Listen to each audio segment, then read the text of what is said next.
Cooperative agreements are a unique funding tool used by federal agencies to address a particular need for the public.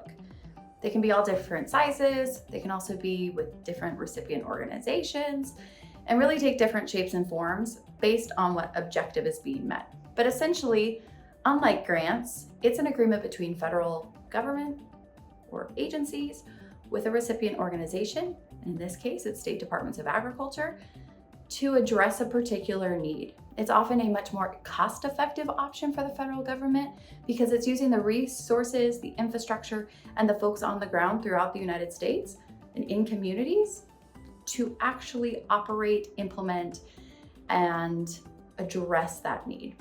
So specifically, as many of us know, food safety has been a fundamental priority and value and core mission of NASDA and state departments of agriculture. Our members sit in a very key spot in state governments working on prevention, inspections, and food safety. And essentially there are 3 key cooperative agreements that help facilitate that. So those 3 cooperative agreements include FDA's cooperative agreement for state and local food safety regulatory programs, also USDA's Food Safety Inspection Services, or FSIS, and the third one is USDA's Animal and Plant Health Inspection Services, or APHIS.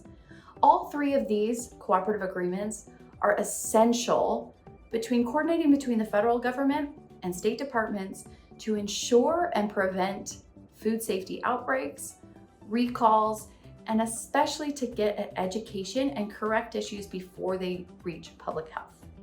While all 3 of these cooperative agreements are unique and really address a different function, they are all 3 core to food safety.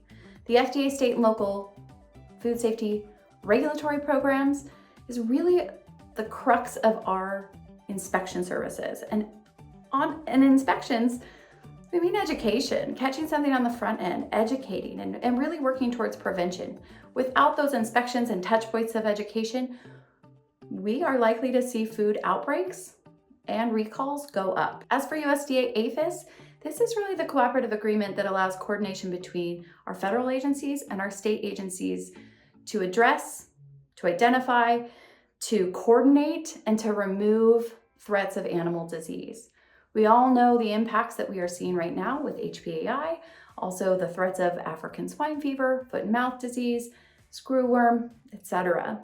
This really allows states to not only coordinate with the federal government, but amongst each other as well, to make sure that these diseases are detected, detained, and eradicated as much as possible. For USDA FSIS cooperative agreements, right now this is supposed to be a 50-50 cost share with federal agencies. Due to increased demand, more farmers, and a need for inspections, we are seeing that 50-50 share with states not being met. These are voluntary inspection programs by states. Right now, there is a sincere pressure for state budgets as well, and they may be forced to back out if we do not see that 50-50 cost share. Due to increased demand, also more folks moving in and needing inspections, this is really strapping state resources and budgets to a point that they are not able to necessarily meet their statutory responsibilities. The fear is that states may have to remove themselves from these voluntary programs, and ultimately what that means is 100% of the cost share would fall on the federal government, and they would also have to make up for those programs. This would have immediate impacts on supply chains and U.S. growers and producers of meat. This would not only have an impact on food safety, but it would have an immediate impact if these programs are removed at the state level, particularly for small and medium U.S. farmers.